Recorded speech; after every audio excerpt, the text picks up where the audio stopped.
Hello बच्चों, एक बार फिर से स्वागत है आप सभी का अंशु टेक स्टडी में। मैं हूं अंशु आनंद।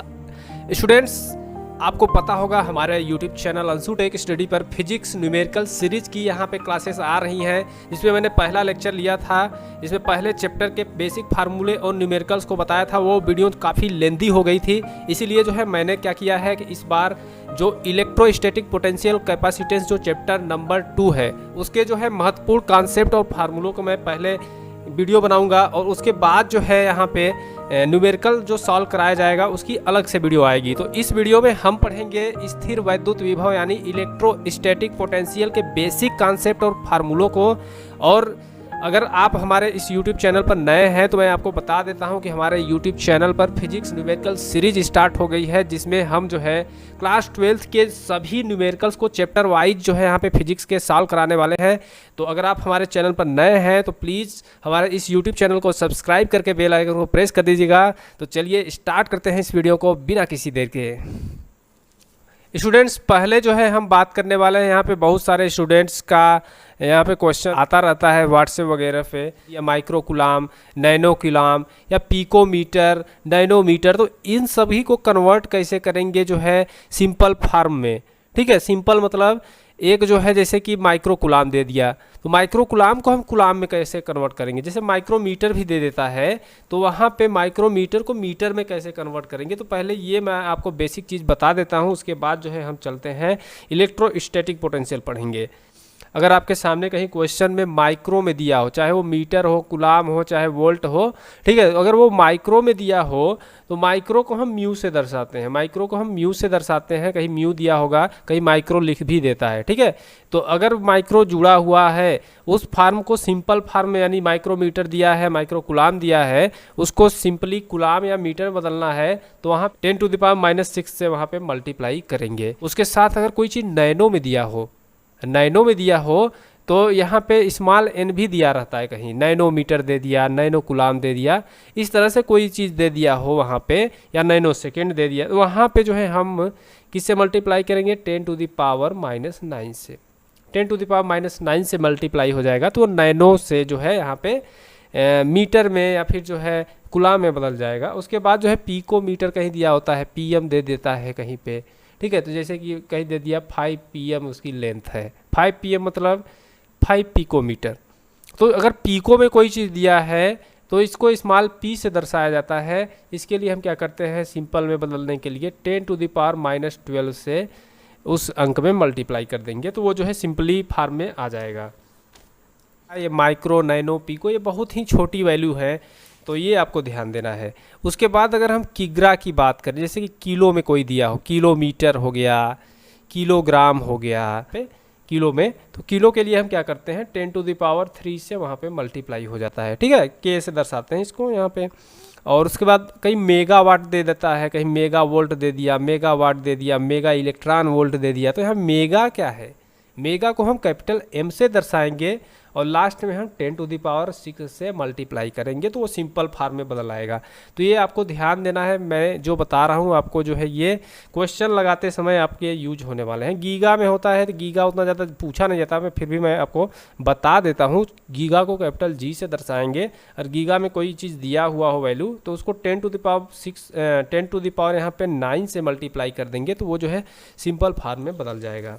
तो ये रहा आपका जो है बेसिक यूनिट कन्वर्जन आगे आने वाले चैप्टर्स के लिए। चलिए अब हम पढ़ते हैं इलेक्ट्रोस्टैटिक पोटेंशियल, या फिर जो है इसको कहते हैं वैद्युत विभव। तो यहाँ पे अब हम पढ़ने वाले हैं वैद्युत विभव एवं विभवांतर क्या होता है, यानी electric potential and potential difference क्या होता है। तो सपोज यहाँ पे हम मान लेते हैं प्लस Q चार्ज है, ठीक है, Q आवेश है, अपना एक क्षेत्र बनाएगा वैद्युत क्षेत्र। इस क्षेत्र में हम इसी परीक्षण आवेश को लाएंगे। इसके बाद यहाँ पे हम P बिंदु पे इसको ले आ रहे हैं, प्लस Q0 को हम P बिंदु से ले आ रहे हैं। यहाँ पे प्लस Q जो आवेश था, बाहर से हम इस क्षेत्र में जो प्लस Q का जो यहाँ पे प्लस Q आवेश का क्षेत्र है, उसके एक बिंदु जो है यहाँ पे P है, उस पर हम ला रहे हैं Q0 को, Q0 आवेश को हम P बिंदु पर ला रहे हैं, जो ये है प्लस Q आवेश के वैद्युत क्षेत्र में पड़ रहा है। तो इस पे जो है कुछ ना कुछ यहाँ पे कार्य होगा, और ये जो है आवेश को क्यू नॉट को पी बिंदु पर लाने पर हमें कुछ ना कुछ कार्य करना पड़ेगा। तो वही कार्य जो होता है यहाँ पे वैद्युत विभव कहलाता है। क्या कहलाता है यहाँ पे? वैद्युत विभव या फिर इलेक्ट्रिक पोटेंशियल कहलाता है। वैद्युत विभवांतर यानी पोटेंशियल डिफरेंस क्या होता है? सपोज यहाँ पे वैद्युत क्षेत्र में इस आवेश को यहाँ पे P से Q ले जा रहे हैं, ठीक है। तो ये आवेश मान जाइए यहाँ पे ला दिया हमने प्लस क्यू नॉट को। अब प्लस क्यू नॉट को अगर हम इस वैद्युत क्षेत्र में जो Q के कारण बना है, Q आवेश के कारण यहाँ पे बन रहा है वैद्युत क्षेत्र, इस वैद्युत क्षेत्र में हम क्यू नॉट को एक बिंदु से दूसरे बिंदु पे ले जा रहे हैं, तो जितना यहाँ पे कार्य हो रहा है वो क्या कहलाएगा? यहाँ पे वैद्युत विभवांतर या फिर जो है पोटेंशियल डिफरेंस कहलाएगा, ठीक है। तो इसका फार्मूला भी आपको पता होना चाहिए। V इक्वल टू होता है W upon Q। V equal to होता है यहाँ पे W अपान Q वैद्युत विभव, ठीक है। वैद्युत विभव V इक्वल टू होता है W अपान Q। तो ये कार्य किया जा रहा है जितना जूल, और ये जो है आवेश का मात्रक होता है कूलाम। तो यहाँ पे जो जूल पर कूलाम, जूल प्रति कूलाम जो है यहाँ पे इसका मात्रक हो जाएगा यानी यूनिट हो जाएगी। और यहाँ पे इसको वोल्ट भी कहते हैं। क्या कहते हैं? यहाँ पे वोल्ट में भी इसको दर्शाया जाता है। तो ये आपको ध्यान देना है। और इसके साथ ही अगर हम बात करें 1 इलेक्ट्रॉन वोल्ट, 1 इलेक्ट्रॉन वोल्ट बराबर जो कार्य होगा यहाँ पे 1.6 इंटू 10⁻⁻19 जूल का यहाँ पे कार्य होगा एक ईवी के द्वारा। 1 इलेक्ट्रॉन वोल्ट को अगर हम यहाँ से यहाँ ले आए तो यहाँ पे जो कार्य होगा 1.6 इंटू 10⁻⁻19 कूलाम यहाँ पे कार्य होगा। समझ में आया? तो आई होप आपको ये क्लियर हुआ होगा वैद्युत विभव और विभवांतर का कॉन्सेप्ट क्या है यहाँ पे। तो यहाँ पे आपको देखेंगे, अगर आप वैद्युत विभवांतर की बात करें, विभवांतर यानी पोटेंशियल डिफरेंस की बात की जाए यहाँ पे, तो विभवांतर क्या हो जाएगा यहाँ पे Vp माइनस VQ, ये तो W अपन Q के बाद कुछ आ जाएगा। W अपन Q जितना बल यहाँ पे लगेगा अपन Q जो है आवेश जो है उसका मान, परीक्षण आवेश का मान है, ये Q नॉट रख देते हैं, ठीक है। W अपन Q नॉट रख देते हैं क्योंकि ये परीक्षण आवेश है। तो ये विभवांतर आई होप आपको क्लियर हुआ होगा। विभवांतर का भी जो यहाँ पे यूनिट होती है वो वोल्ट होती है। और अगर हम बात करें यहाँ पे वर्क कितना हुआ, तो वर्क इक्वल टू हो गया यहाँ पे W equal to Q into V। Suppose 1 volt यहाँ पे विभव है, कहीं पे 1 वोल्ट विभव है, वहाँ पे इलेक्ट्रॉन ले जा रहे हैं, तो वहाँ पे जो कार्य होगा 1.6 इंटू 10⁻⁻19 जूल का होगा, और वो जो कार्य होगा 1 इलेक्ट्रॉन वोल्ट के बराबर हो जाएगा, ठीक है। तो आई होप आपको ये क्लियर हुआ होगा। चलिए अगले पॉइंट की ओर बढ़ते हैं। यहाँ पे जानते हैं अगला फार्मूला, किसी बिंदु आवेश के कारण विभव कैसे नापेंगे। यहाँ पे जैसे electric potential due two point charge, ये अलग ही पॉइंट है।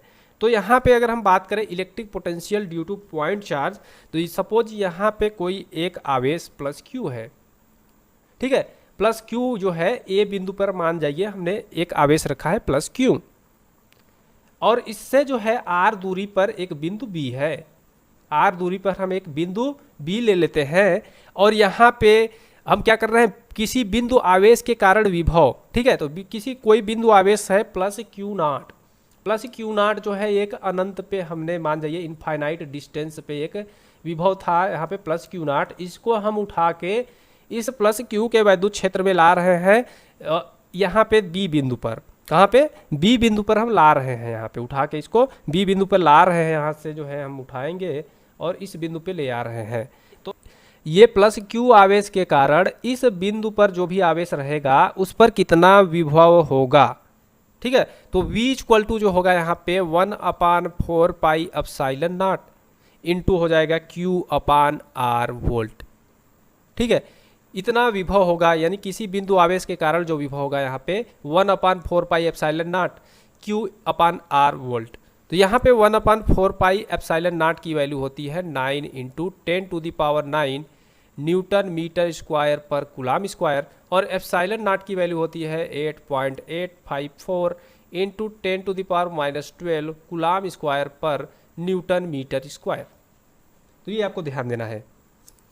चलिए अगले पॉइंट की ओर बढ़ते हैं। यहाँ पे जो अगला पॉइंट हम जानेंगे यहाँ पे बिंदु आवेशों के निकाय या समूह के कारण वैद्युत विभव कितना होगा। यानी जो है इलेक्ट्रिक पोटेंशियल कितना होगा जब ग्रुप ऑफ पॉइंट चार्जेस हो जाएं, यहाँ पे बहुत सारा चार्जेस का यानी आवेशों का एक ग्रुप हो जाए, उन सभी ग्रुप के कारण किसी बिंदु पर कितना विभव होगा ये हम जानते हैं। ठीक है, तो यहाँ पे जो है electric potential due to group of point charges हम जानेंगे। सपोज हम मान लेते हैं कहीं प्लस Q1, ठीक है, plus Q1 plus Q2 plus Q3, किसी यहाँ पे किसी समूह आवेशों का समूह मान लेते हैं, किसी सिस्टम पर किसी जो है पृष्ठ पर जो है आवेश रखे हैं Q1 Q2 Q3 Q4 रखे हैं माइनस Q5, इस तरह से जो है बहुत सारे आवेश रखे गए हैं। और यहाँ पे कोई एक बिंदु है यहाँ पे मान लीजिए P, इन आवेशों से क्रमशः जो है R1 R2 R3 so on R4 और R5 मीटर डिस्टेंस पर रखी गई है। ठीक है, तो यहाँ पे जो बिंदु ये मान लेते हैं कि आवेश है Q1 Q2 Q3 Q4 और Q5, और यहाँ पे जो एक बिंदु P है इससे इनकी दूरी है R1 R2 R3 R4 R5 metre.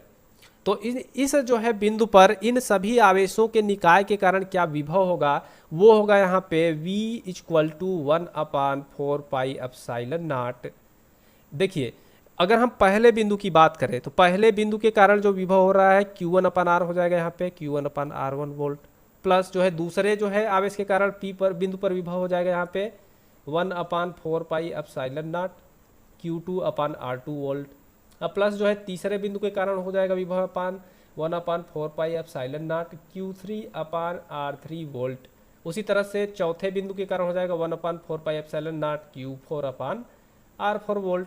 और उसी तरह से लास्ट वाले बिंदु के कारण हो जाएगा, यहाँ पे देखिए माइनस में है ये आवेश तो यहाँ पे माइनस का चिन्ह हो जाएगा 1/4 pi epsilon not Q5/R5 volt हो जाएगा। ठीक है, तो अगर हम इसको एक साथ अगर लिख दें, कॉमन ले लेते हैं हम इन सभी में से 1/4 पाई एप्सिलॉन नॉट, तो कुछ इस तरह से हम लिख सकते हैं V = 1/4 pi epsilon not Q1/R1 plus Q2/R2 plus Q3/R3 plus Q4/R4 minus Q5/R5, इस तरह से हम लिख सकते हैं। तो यही जो हो जाएगा ये पूरे आवेशों के समूह के कारण एक बिंदु P पर विभव हो जाएगा या पोटेंशियल हो जाएगा। ठीक है, तो ये आपको ध्यान देना है, तो ये फार्मूला आपको ध्यान देना है।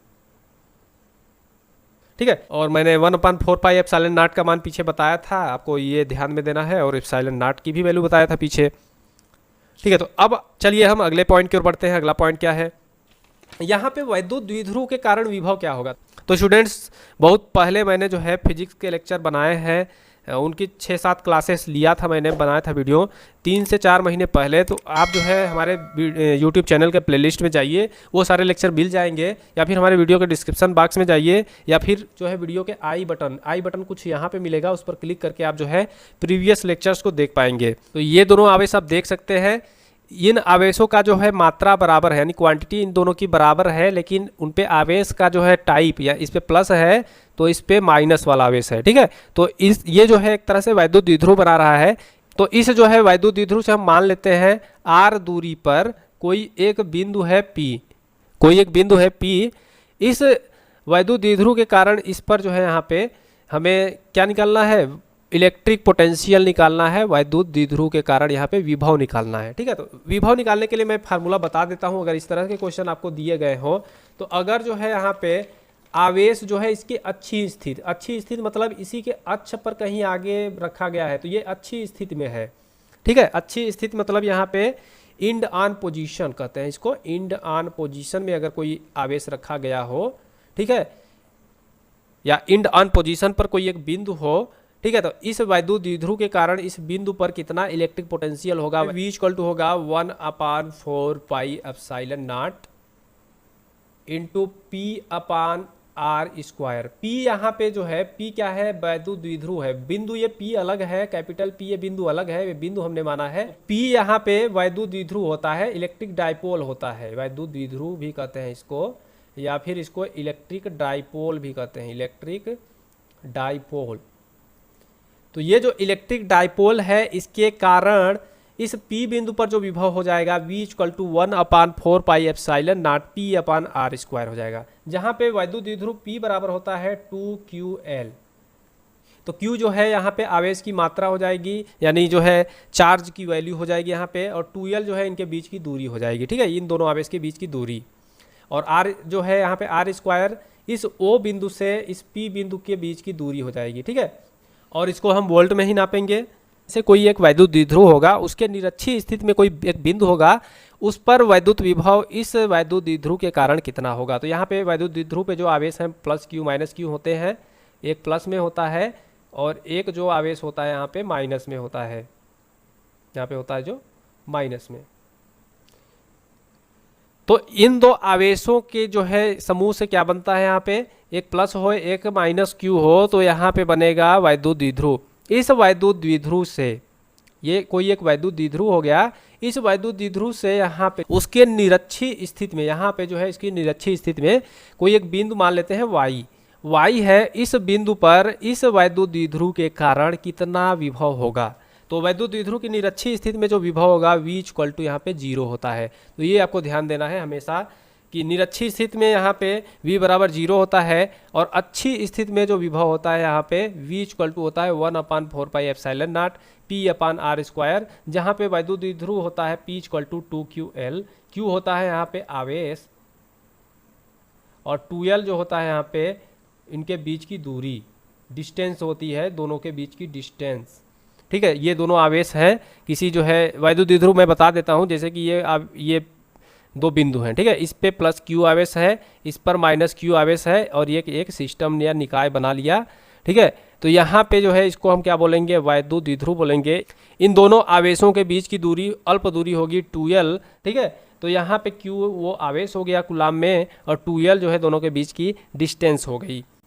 तो इसको हम कूलाम मीटर से भी दर्शाते हैं, कूलाम मीटर से वैद्युत द्विध्रुव को दर्शाते हैं। तो चलिए अब हम जानते हैं, अगर देखिए कहीं पर समविभव पृष्ठ दिया हुआ हो, समविभव पृष्ठ में जो होता है यहाँ पे इलेक्ट्रिक फील्ड लाइंस जो होती हैं, जैसे कि समविभव पृष्ठ है यहाँ पे, जैसे कि ये कोई पृष्ठ है, इसका अक्ष हो गया ये y वाला, ये अक्ष हो गया y वाला, इसके जो है यहाँ पे लंबवत गुजरती है हमेशा इलेक्ट्रिक फील्ड लाइन, ठीक है। अगर यहाँ पे इससे जो भी लाइन गुजर रही हो, इलेक्ट्रिक फील्ड लाइन E जो है, इस पृष्ठ से 90 डिग्री का कोण बना रही हो, यानी 90 डिग्री का कोण बना रही हो ये इलेक्ट्रिक फील्ड लाइंस, सभी जगह विभव जो है यहाँ पे इस पृष्ठ पर बराबर होगा।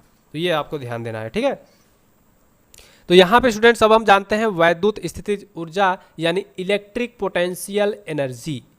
इलेक्ट्रिक पोटेंशियल एनर्जी की बात की जाए, जैसे कि हम जो है यहाँ पे Q1 चार्ज है, यहाँ पे Q1 चार्ज है, और इससे जो है R दूरी पर Q2 चार्ज है, इससे R दूरी पर Q2 चार्ज है, ठीक है। तो इन चार्जों को जो है यहाँ पे, जैसे कि सपोज यहाँ पे Q2 चार्ज है, ये Q1 चार्ज है, ये Q2 जो चार्ज था इससे पहले वो अनंत पर था, और उसको हम अनंत से इसके परस्पर समीप ला दिए, Q1 के हम परस्पर समीप ला दिए, और इतना जो है समीप लाने में जितना हमें कार्य करना पड़ा, और ये जो है उसमें वैद्युत स्थितिज ऊर्जा यानी इलेक्ट्रिक पोटेंशियल एनर्जी के रूप में स्टोर हो जाता है, ठीक है। समझ में आया आपको, यानी किसी चार्ज को अनंत से परस्पर समीप लाने में जो कार्य किया जाता है वही क्या कहलाता है, यहाँ पे वैद्युत स्थितिज ऊर्जा कहलाता है। तो इसको जो है U इक्वल टू, इसको U से दर्शाते हैं वैद्युत स्थितिज ऊर्जा को,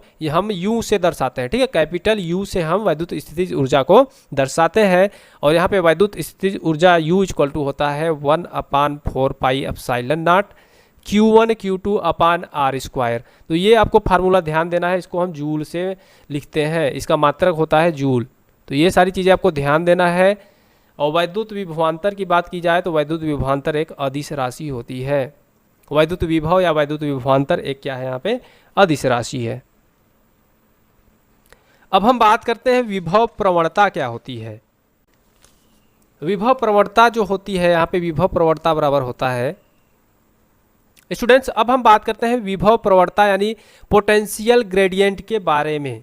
तो विभव प्रवणता होती है, यहाँ पे देखिए जहाँ भी वोल्टेज प्रवाहित होता है जहाँ पे भी वोल्टेज होता है उसमें कुछ ना कुछ दूरी के साथ परिवर्तन होता रहता है। ठीक है, जैसे कि कोई लाइट ट्रांसफ़र हो रही है, बिजली ट्रांसफ़र हो रही है एक स्थान से दूसरे स्थान पर, तो उसके विभव में वहाँ पे परिवर्तन होता रहता है। ठीक है, जो विभव में परिवर्तन होता है वो क्या होता है, दूरी के साथ ही परिवर्तित होता है। तो विभव प्रवणता होती है, क्या होगा यहाँ पे, विभव में परिवर्तन जो होता है यहाँ पे दूरी में परिवर्तन पर डिपेंड करता है। तो ये विभव प्रवणता हो जाएगा, विभव में परिवर्तन बटा हो जाएगा यहाँ पे दूरी में परिवर्तन, यानी जो है change in potential upon change in distance. इसको हम माइनस से दर्शाते हैं, माइनस यहाँ पे लगाते हैं, minus delta V upon delta x. ठीक है, तो मान जाइए यहाँ पे हमने V1 से V2 हमने वोल्टेज कर लिया, तो विभव में परिवर्तन क्या हो जाएगा यहाँ पे, V1 माइनस V2 हो जाएगा। ठीक है, जब वोल्टेज जो है यहाँ पे V1 से V2 में बदला तो यहाँ पे विभव में परिवर्तन हो गया, यहाँ पे डेल्टा V बराबर V1 माइनस V2। ठीक है, अगर कोई आवेश x1 पे था और बाद में x2 पे ले जाया गया तो यहाँ पे जो दूरी में परिवर्तन होगा डेल्टा x इक्वल टू हो जाएगा x1 माइनस x2, या x2 माइनस x1 भी कर सकते हैं, कोई दिक्कत नहीं है। तो यहाँ पे आपको ध्यान देना है। ठीक है, तो ये दो चीज़ें हैं। तो अगर हम बात करें विभव में परिवर्तन अपन दूरी में परिवर्तन, इसके अनुपात को हम यहाँ पे बोलेंगे विभव प्रवणता या फिर पोटेंशियल ग्रेडियंट। ठीक है, तो आई होप आपको क्लियर हुआ होगा। अगर दो प्लेटों के बीच की दूरी मान लेते हैं d है और उन पर विभव जो है V1 और V2 है। सपोज यहाँ पे हम मान लेते हैं दो प्लेटें हैं, यहाँ पे दो प्लेटें रखी गई हैं, इस पे करंट प्रवाहित हो रहा है इन दोनों पे। इस पे जो है V1 वोल्ट है विभव, इस पे जो है V1 वोल्ट यहाँ पे पोटेंशियल है, इस पे जो है V2 वोल्ट यहाँ पे पोटेंशियल है इस पे, और इनके बीच की दूरी है स्मॉल d, इनके बीच की जो डिस्टेंस है स्मॉल d। तो इनके बीच जो है वैद्युत क्षेत्र की तीव्रता हो जाएगी V1 माइनस V2 अपान डी। इसको हम कैपिटल E से दर्शाएंगे, तो ये भी आपको ध्यान देना है। ये वैद्युत क्षेत्र की तीव्रता जब जो है दो प्लेटें आपस में कुछ दूरी पर रखी गई हो, एक पर V1 वोल्ट विभवांतर हो, दूसरे पर V2 वोल्ट विभवांतर हो, तब वैद्युत क्षेत्र की तीव्रता E इक्वल टू हो जाएगी V1 माइनस V2 अपान डी। और विभव प्रवणता आपको मैंने बताया, विभव प्रवणता का भी फार्मूला आपको ये ध्यान में रखना है। ये भी जो है इस पे भी क्वेश्चन कभी कभार पूछ लिए जाते हैं, या फिर क्वेश्चन में भी पूछ लेता है विभव प्रवणता बराबर क्या होता है या विभव प्रवणता किसे कहते हैं। ठीक है, तो हम जो है न्यूमेरिकल लगा रहे हैं, न्यूमेरिकल में जो है जल्दी जल्दी फार्मूलों को हम डिस्कस करेंगे। अब हम जानते हैं एक समान वैद्युत क्षेत्र में वैद्युत द्विध्रुव को जो है घुमाने में कितना कार्य करना पड़ता है। तो सपोज एक समान वैद्युत क्षेत्र है, यानी जो है यूनिफॉर्म इलेक्ट्रिक फील्ड है कहीं। ठीक है, वहाँ पे अगर हम किसी इलेक्ट्रिक डायपोल को रोटेट कर रहे हैं यानी घुमा रहे हैं, ठीक है, वैद्युत द्विध्रुव को हम घुमा रहे हैं, तो वहाँ पे जो कार्य होता है W इक्वल टू होता है P इंटू ई 1 minus cos theta. 1 minus cos theta ये भी किस में होगा, जूल में होता है कार्य। तो ये आपको फार्मूला ध्यान में देना है। जहाँ पे P क्या है, वैद्युत द्विध्रुव है, यहाँ पे P जो है वैद्युत द्विध्रुव या इलेक्ट्रिक डायपोल है, वैद्युत द्विध्रुव या इलेक्ट्रिक डायपोल है। उसके बाद जो E है यहाँ पे इलेक्ट्रिक फील्ड या वैद्युत क्षेत्र कह सकते हैं, वैद्युत क्षेत्र या इलेक्ट्रिक फील्ड है। ठीक है, तो ये फार्मूला आपको ध्यान देना है। जब भी यहाँ पे एक समान बाह्य वैद्युत क्षेत्र होगा, उसमें किसी इलेक्ट्रिक डायपोल यानी वैद्युत द्विध्रुव को घुमा रहे हैं, तो वहाँ जो वर्क होता है W equal to PE 1 minus cos theta होगा, ये जूल में होगा। ठीक है, अब चलते हैं अगले, यहाँ पे अगला जो है फार्मूला जानते हैं। इस वीडियो का लास्ट फार्मूला है, इसके बाद जो है हम इस वीडियो को समाप्त कर देंगे। तो आपको ध्यान देना है, इससे रिलेटेड जो है टॉपिक्स के न्यूमेरिकल हम अगले दिन कवर करेंगे। तो इस टॉपिक का लास्ट फार्मूला है यहाँ पे, इलेक्ट्रिक पोटेंशियल का जो लास्ट फार्मूला है आपके सामने है। वैद्युत क्षेत्र में वैद्युत द्विध्रुव की वैद्युत स्थितिज ऊर्जा क्या होती है, तो इसका फार्मूला हम जानेंगे इसमें। Potential energy of an electric dipole in an electric field, यानी वैद्युत क्षेत्र में वैद्युत द्विध्रुव की वैद्युत स्थितिज ऊर्जा क्या होगी। तो इसका जो फार्मूला होता है, वैद्युत स्थितिज ऊर्जा को U से दर्शाते हैं, लेकिन जो इलेक्ट्रिक डायपोल है वैद्युत क्षेत्र में घूमता रहता है, जैसे कि ये वैद्युत क्षेत्र है, ठीक है। अब इसमें हम कोई इलेक्ट्रिक डायपोल ले जा रहे हैं, यहाँ पे प्लस Q है, इस पे माइनस Q है, तो ये क्या करेगा, इस क्षेत्र में घूमने लगेगा, रोटेट करने लगेगा। ठीक है, तो रोटेट करने में जितना कार्य करना पड़ता है वही जो है इस वैद्युत द्विध्रुव की वैद्युत स्थितिज ऊर्जा होती है। ठीक है, तो यहाँ पे सपोज हम मान लेते हैं कि जो वैद्युत द्विध्रुव है, ठीक है, 0 डिग्री से जो है यहाँ पे कुछ थीटा डिग्री तक घुमाए हैं हम लोग। 0 डिग्री से थीटा डिग्री तक हम जब घुमा रहे हैं किसी वैद्युत द्विध्रुव यानी इलेक्ट्रिक डायपोल को किसी इलेक्ट्रिक फील्ड में, तो यहाँ पे जो वैद्युत स्थितिज ऊर्जा हो जाएगी इसकी यू थीटा इक्वल टू हो जाएगा यहाँ पे, जब 0 डिग्री पे जितना यहाँ पे इसकी वैद्युत स्थितिज ऊर्जा होगी और उसके प्लस कर देंगे यहाँ पे, और जो कार्य होगा इस वैद्युत क्षेत्र में घुमाने में थीटा डिग्री तक ले जाने में। ठीक है, तो ये जो है दोनों ऐड हो जाएगा, तो यू नॉट इक्वल टू क्या हो जाएगा, मैंने बताया था minus PE1 minus cos theta होता है। यहाँ पे आप देख सकते हैं 0 डिग्री में घुमाने में जितनी वैद्युत स्थितिज ऊर्जा है माइनस PE में होगा, और W इक्वल टू मैंने पीछे अभी बताया था W equal to PE1 minus cos theta, तो यहाँ रख देंगे PE1 माइनस कॉस थीटा। तो यहाँ पे आपका जो फार्मूला निकल के आएगा U theta equal to minus PE plus PE1 minus cos theta, इस तरह से हो जाएगा। और अगर आप जो है इसको और सॉल्व करते हैं, इसको अगर आप सॉल्व करते हैं तो आ जाएगा minus PE plus PE minus PE cos theta, minus PE से प्लस PE कैंसिल आउट हो जाएगा, तो यू थीटा इक्वल टू आपका निकल के आएगा माइनस PE कॉस थीटा। ठीक है, तो कॉस थीटा जो है यहाँ पे रोटेशन का जितना एंगल पे वो रोटेट हुआ है वैद्युत द्विध्रुव, सपोज 0 से थीटा डिग्री रोटेट हो रहा है, तो थीटा इक्वल टू सपोज यहाँ पे मान लेते हैं 60 डिग्री हुआ है, तो कास 60 वहाँ पे रख देंगे। ठीक है, तो ये जो यू थीटा है वही जो है यहाँ पे पोटेंशियल एनर्जी है किसी इलेक्ट्रिक डायपोल की जब वो इलेक्ट्रिक फील्ड में घूम रहा है, यानी वैद्युत क्षेत्र में ये वैद्युत द्विध्रुव की वैद्युत स्थितिज ऊर्जा है। तो ये आपको ध्यान देना है।